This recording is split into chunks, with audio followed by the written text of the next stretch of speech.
લગન થયા હોળ હતરેથી પતરાના ટકમાં રૂમાલ આવ્યો. પેલા પતરાના ટક આવતા, આ કેબિન જેવા કપાટ નહીં, પતરાના ટકમાં રૂમાલ, હોપારી મોજા, 3 આઈટમ જ મેં. હોપારી પગે પોણા ખાવા જવાનો હોય ત્યાં ઉમરે મૂકવા, જો મોટી બેન બધી ખબર, પગે પોણા એને વાના ખાવા જાય ત્યાં ઉમરે મૂકે હોપારી.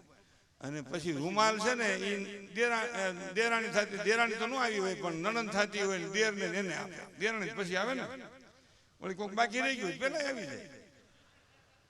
અને ઘરવાળા હાટું મોજા, અને મોજા એવા ખેંચોટ ગોઠણ સુધી હાલ્યા, વળી મૂકો જેઠા, વળી ખેંચોટ ગોઠણ સુધી, વળી મૂકો જેઠા, વળી ખેંચોટ ગોઠણ, હાવ લૂઝ મોજા હે ભાઈ, કોટન ના. હા ઇલાસ્ટિક વાળા નહીં, હાવ ડાવું. ખરેખર હા વાંચી વાત. અને ઈ પરિસ્થિતિઓ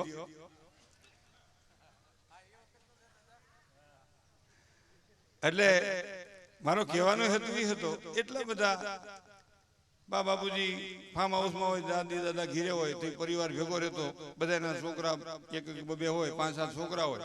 પેલા ભગવાનની કૃપા હતી ને ભાઈ.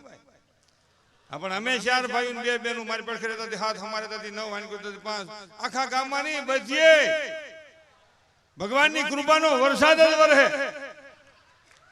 પણ એમાં મારો કહેવાનો હેતુ છે, એટલા પરિવારમાં જાડા ભાઈઓમાં રહેતા હતા, કાંઈ નહોતું, હાવ સાદું જીવન જીવતા હતા, માંડ માંડ ગુજરાન હાલતું હતું, છતાંય મા બાપને દેવ સમાન માનતા હતા, સંતોની વાતના વિચારના રસ્તે હાલતા હતા.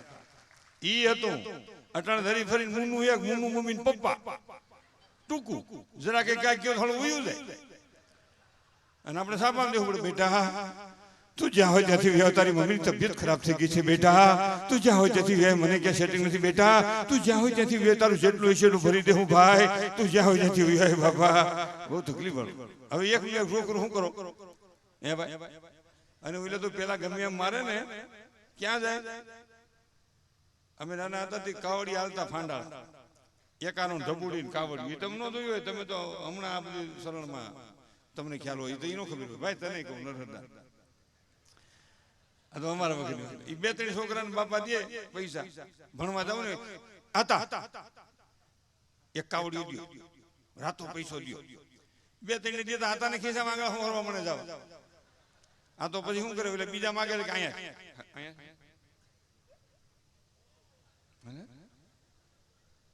ઈ પાસે આવે નાખે. તા તો ડોશીમાં હોય ને ઈ દયાળુ, એ મારો માની પણ તું આ ઘી રણી નગર નાખે તને હોય. બાપો ખારા થઈ ગયા હોય પણ એની પાસે બિચારા પાસે હોય નહીં, શું કરે, એને દેવું પણ હોવું જોઈએ ને. ડોશીમાં કે ક્યાં જાય, જ્યાં જવું જાય તોય 3-4 વધે ભલે ભાગો રાની. બિચારો ક્યાં જાય, હાજે પાછો આવે, જાય ક્યાં. અને ઈ મર્યાદામાં જીવતા હતા ભાઈ. ઈ મર્યાદામાં જીવા હોય ને,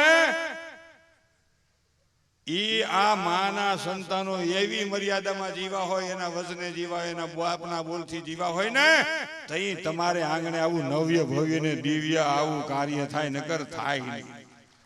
પૈસા તો કેટલાય દાટીને મરી ગયા, નીકળી ગઈ ફૂકું, બાંધો મરી ગયા, ગયા સંતર વગાડતા. તો નો ખાધું, નો ખાવા દીધું, પારાથી આવી લૂંટી લીધું. મધમાખી તમે જુઓ, મધ ભેગું કરે ખાય નહીં.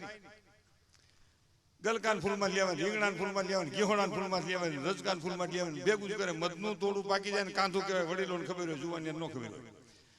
ઈ પછી મધના ટીપા હેઠે પડવા મળે, મધની માખ્યું ત્યાંથી મધ સુઈને પાછું ઉપર ચડા, ફિલ્ટર થઈને મધ પાછું હેઠો. એટલે સપ્લાયર તો હાયરા જ કરે કે ખાવું જ નથી, ખાવું જ નથી, ભેગું જ કરવું. પછી પારાથી આવે, ઊંધી બીડી પીતો પીતો કલ મોઢામાં બીડી છૂટું બાય. ઈ ધુવાડો માખ્યું પાસે જાય ને તો માખ્યું આગી હોય જાય, માખ્યું ધુવાડો ન હોતી રહે, આગી હોય જાય તો પેલું આખી ડાળ કાપી રહ્યો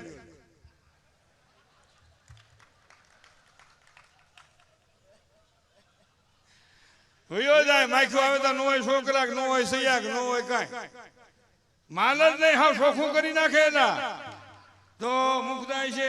અને હવે આ મોબાઈલ નું એવું ઉપડ્યું છે ભાઈ, હું અહીં ઘડીક બેઠો તો છોકરાઓ કે સેલ્ફી સેલ્ફી, તોડાની સેલ્ફી લઈને તારે હું છે ભાઈ એવી સેલ્ફી વાળું. અને આ ધીરુભાઈ છોકરાએ નેટ ફ્રી કર્યું, બધી કંપની નેટ ફ્રી કર્યું, એટલે 10-15% તો આપણે પરિવારના બાળકો નવરા જ નથી રહેતા.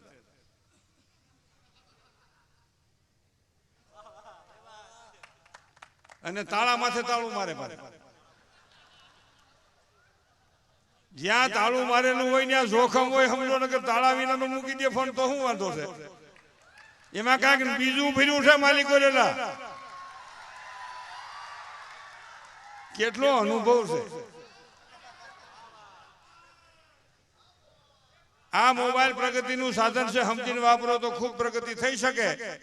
વિચાર શૂન્ય બનીને વાપરશું તો અધોગતિની એમાં શરૂઆત છે. આ બહુ વિચારવાનું મુદ્દો.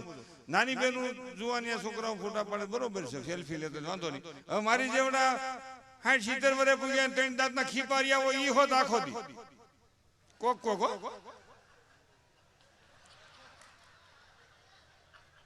હવે ઈ 70 વર્ષથી ત્યાં સોયટું છે. હવે તારે ઈ ગરબાને એમાં છીતરીને શું કરવું?